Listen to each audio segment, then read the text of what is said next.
உட்காருங்கண்ணே. இங்க பாருங்க, வாழ்க்கை பூரா 175 ரூபாய் சம்பளம் வாங்கினா உங்களுக்கு வயசாயிரும். இன்னும் உங்களுக்கு கல்யாணம் ஆகல. அப்படி கல்யாணம் ஆகி 2 3 குழந்தை குட்டி பத்துக்கிட்டீங்கன்னா 175 ரூபாய் எப்படி பத்தும்? குடும்பத்தோட பிச்சை எடுக்க வேண்டியதான். அதுக்கு என்னடா செய்ய சொல்ற? 40 லட்சமோ 50 லட்சமோ 1 கோடியே சம்பாரிங்க. அது எப்படா முடியும்? அதுக்கு தானே நான் வந்திருக்கேன். ஒரு ஐடியா சொல்லட்டுமா? சொல்லு. நாம 2 பேரும் சேர்ந்து ஒரு கட்சி ஆரம்பிச்சா என்ன? இதான் ஐடியாவா?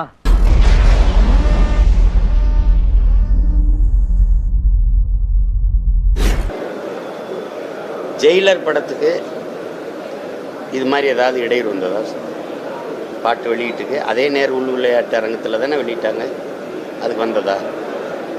இதுக்கு முன்னாடி தம்பி விஜயுடைய படங்கள் பாடல் வெளியிடப்பட்டிருக்கா இல்லையா? திரைக்கு வந்து ஓடிருக்கா இல்லையா? இதுவரைக்கும் இல்லாத நெருக்கடியே லியோ படத்துக்கு ஏன் கொடுக்கணும்? ஏன்னா அவள் கட்சி ஆரம்பிக்க போகிறான்னு தெரியுது, அரசியலுக்கு வரப்போகிறான்னு தெரியுது. அதனால் நீங்கள் அவருக்கு நெருக்கடி கொடுக்குறீங்க. சரி, அவன் ஒரு முடிவு எடுத்துட்டான், நான் நடிக்கிறத நிப்பாட்டிட்டு அரசியலுக்கு வரப்போகிறேன்ட்டு.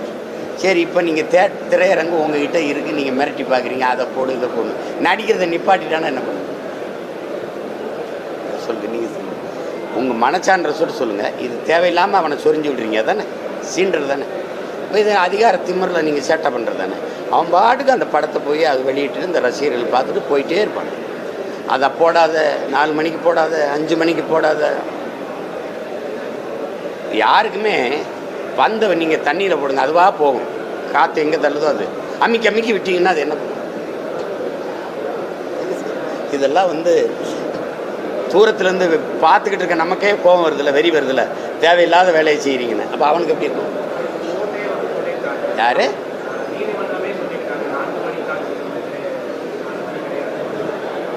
ஏன்னு சொல்ல ஏன்னு சொல்ல ஏன்னு சொல்லுங்க. ரெட் ஜெயிண்ட் ஒரு படம் தயாரிச்சா அப்படி தீர்ப்பு வருமா? சொல்லுங்க. நீங்கள், நான் கேட்குறது பதில் சொல்லுங்க. இந்த படத்தை ரெட் ஜெயிண்ட் வாலி வெளியிடல, அது தவிர வேற ஏதாவது காரணம் இருக்கா? எப்போ இருந்து அவனுக்கு நெருக்கடி கொடுக்குறீங்க நீங்கள்? அந்த பாடல் வெளியீட்டு விழாவில் இருந்து அவனை டார்ச்சர் பண்ண. நீங்களே பாருங்க, ஒரு ஒரு சக மனிதனாக இருந்து யோசிச்சு பாருங்களேன். விஜய்ங்கிற பெரிய நடிகர் அதெல்லாம் தூக்கி விடுங்க, நியாயத்தை பேசுங்க. இந்த மாதிரி கர்நாடகாவிலேருந்து ஒரு படம் வருது, காவிரியில் தண்ணி தரல, உன் படத்தை நான் திரையிட விட மாட்டேன் அப்படின்னு இந்த அரசு பேசுமா? பேசுமா? அப்புறம் சும்மா ஏதாவது இது பண்ணுறது. இவங்களுக்கு தேவைன்னா ஒன்று, அதை கட்சி ஆரம்பிக்க போகிறேன்னு இல்லை, தம்பி விஜய் கட்சி ஆரம்பிக்கலைங்க அப்படின்னா நீங்கள் இந்த டார்ச்சரை கொடுப்பீங்களா, இந்த நெருக்கடியை கொடுப்பீங்களா? பண்ண மாட்டீங்க. என்ன தமிழ்நாடு உங்கள் குடும்ப சொத்தா? உங்களுக்கு பட்டயம் போட்டு கொடுத்துருக்கா? பட்டா போட்டு கொடுத்துருக்கா? 29 ஆண்டுகள் தான் என் பாட்டன் அருண்மொழி சோழனும் அவன் மகன் அரசேந்திரனும் சேர்ந்த சோழ பேரரசு. எங்கள் பாட்டங்களே 29 ஆண்டுகள் தான் அந்த நாட்டை ஆண்டுருக்காங்க. நீங்கள் 60 ஆண்டுகளாக ஆள்றீங்க. என்னது இது? ஏன் நாடு இல்லை, எனக்கு எந்த உரிமையும் இல்லை. இதில் நீங்கள் சொல்கிறதான் சட்டம். உலக வரலாறை திரும்பி பாருங்கள். முகலாய பேரரசுகள் சரிஞ்சிருக்கு, பிரிட்டிஷ் சாம்ராஜ்யம் சரிஞ்சிருக்கு, சேர சோழ பாண்டிய பேரரசுகள் அழிஞ்சிருக்கு, விஜயநகர பேரரசு அழிஞ்சிருக்கு. நீங்கள் எம்மாத்திரம் நீங்கள் ஒரு கோட்பாடு இல்லை, ஒரு கொள்கை இல்லை, ஒரு துளி நேர்மை இல்லை, உண்மை இல்லை. இதில் ஆட்டம் போட்டுட்டு ஆடிட்டு இருக்கிறீங்க.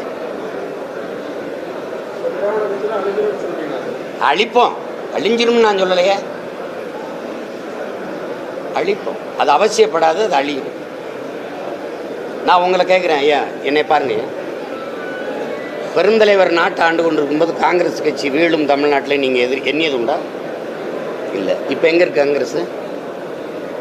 எங்கே இருக்குது சொல்லுங்க. அப்புறம் அதை வீழ்த்தி நீங்கள் வந்தீங்கல்ல, உங்களை வீழ்த்தி இன்னொரு வரும், ஒரு ஆற்றல் வரும். ஏன் அது நானாக இருக்கக்கூடாது? ஏன் நாங்களாக இருக்கக்கூடாது? இது தமிழ் தேசம், தமிழர் தேசம். இந்த அரசியல் தான் இங்கே இருந்திருக்கணும். உங்களால் தண்ணி வாங்கி தர முடியல இல்லை, அப்போ ஏன் இந்தியம் பேசுனேன்? அப்போ ஏன் திராவிடம் பேசுனேன்? திராவிட சகோதரன் தானே. திராவிட சகோதரன் என்னையும் அடிக்கிறான். நான் கேட்குறதுக்கு ஏதாவது பதில் சொல்ல முடியுதா அவங்களால? யாராவது சொல்ல முடியுதா? நாடகத்தை போட்டுக்கிட்டு இருக்கக்கூடாது. எத்தனை காலத்துக்கு? திராவிடம் என்னன்னு உங்களுக்கு விளக்க தெரியுதா? திராவிடம்னா என்னன்னு அந்த தலைவர்களுக்கு தெரியுதா? இந்த தலைவருக்கே ஐயா ஸ்டாலினுக்கு விளக்கம் சொல்ல முடியுதா? திராவிடம் என்பது அன்று ஒரு நாடை நிலப்பரப்பை குறித்தது, ஒரு இனத்தை குறித்தது, ஒரு மொழியை குறித்தது. திராவிடம்னு எங்க மொழி இருக்கு? திராவிடம்னு எங்க இனம் இருக்கு? ஒரு மொழியை பேசக்கூடிய மக்களின் கூட்டம் ஒரு இனம். நான் தமிழ் பேசுறேன், தமிழன். நான் திராவிடன் என் மொழி எது? கன்னடம், துளு, தெலுங்கு, மலையாளம். அப்படின்னா இது திராவிடன்னா திராவிட சோதரனே அடிக்கிறேன். என்ன நாடகம் போட்டு அலைகிறீங்க நீங்க? எத்தனை காலத்துக்கு? அதனால நீங்க சொன்ன மாதிரி நாங்க அழிக்க வேண்டியது இல்லை அவங்கள. நாங்க வளர்ந்தாலே போதும், அது விழுந்துடும். நீங்க உயரமா இருக்கிறீங்க, நீங்க குள்ளமாகணும்னு நான் போராட வேண்டியதில்லை. நான் வளரணும்னு போராடுறேன். நான் வளர்ந்தாலே இது விழுந்துடும், அவ்வளவுதான். நான் வளருவேன், நீங்க பார்த்துருப்பீங்க. அடுத்த முறை இருக்குல்ல, இன்னும் ஒரு 2 ஆண்டு கழிச்சு மறுபடியும் சந்திப்போம்ல, அப்ப என்னை பாருங்க நான் எவ்வளவு வளர்ந்துருக்கேன். 31 லட்சம் பேர் எனக்கு வாக்கு செலுத்திருக்காங்கல்ல, அது யாரோட வாக்கு?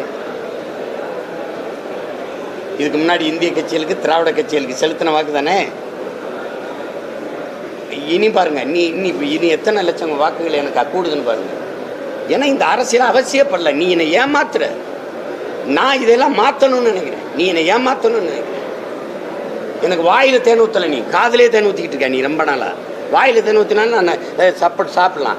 காதில் தேன் ஊற்றினா எறும்பு தான் சாப்பிடுங்க. நான் எனக்கு என்ன பயன்படும்? நீ காதிலே தேன் ஊற்றிக்கிட்டு இருக்கா. நீ 60 ஆண்டுகளா கல்வி அப்படி கொடுத்துருவேன், மருத்துவம் இப்படிமே நாங்கள் வந்து அதை செஞ்சிடும். உனக்கு 1000 தாரம் 500 தாரம் என்ன பிச்சைக்கார பயில விடா நாங்கள். உனக்கு ஏது இந்த காசு? ஸ்டாலின் ஐயாட்ட கேட்போம், 1000 ரூபா கொடுத்தீங்களே, யார்கிட்ட இருந்து காசு எடுத்து கொடுக்குறீங்க? விவாதிப்போமா? இல்லை உங்கள் நிதியமைச்சர் நான் உட்காந்து பேசட்டுமா? 12,000 கோடி ஒரு ஆண்டுக்கு. ஏது இந்த காசு? பதில் இருக்கா உங்ககிட்ட? என் காசை எடுத்து எனக்கு கொடுக்கறதுல ஒரு சாதனை, உனக்கு ஒரு பெரிய அச்சீவ்மெண்ட், அது ஒரு திட்டம். வெறுப்பாயிருமா இல்லையா? நீங்க சொல்லுங்க. கொடுமை அது. வேற ஏதாவது கேள்வி?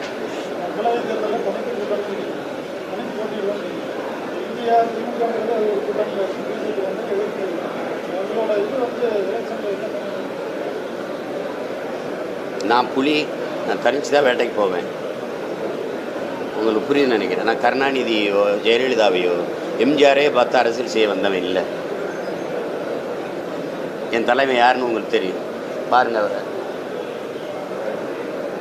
உலக நாடுகளெல்லாம் எதிர்த்து நிற்கும் போதும் சண்டை போட்டார். ராஜபக்சேயும் கோத்தபாய ராஜபக்சேயுமே பேட்டியில் கொடுத்தது இருக்கு. 20 நாடுகளின் துணை கொண்டுதான் விடுதலை புலிகளை போரில் வீழ்த்தணும். இப்போ 20 நாடுகள் வந்து நின்ன போதும் எதிர்த்து சண்டை போடுற திறன் கொண்டவன் என்னுடைய தலைவன், அவனுடைய மகன் நான். நீங்கள் போய் அவனோட நில்லு. நான் முழுமையாக என் மக்களை நம்புகிறேன். 8 கோடி என் இன மக்களை நம்பி நான் நிற்கிறேன். இன்னைக்கு தோக்கடிக்கலாம் என் மக்கள், ஆனால் ஒரு நாள் இந்த மகனை கொண்டாடுவாங்க. அதுக்கான காலம் வரும், நீங்களே பார்ப்பீங்க. அதே மாதிரி ஒரு நாள் இங்கே உட்காந்து போயிடுச்சு.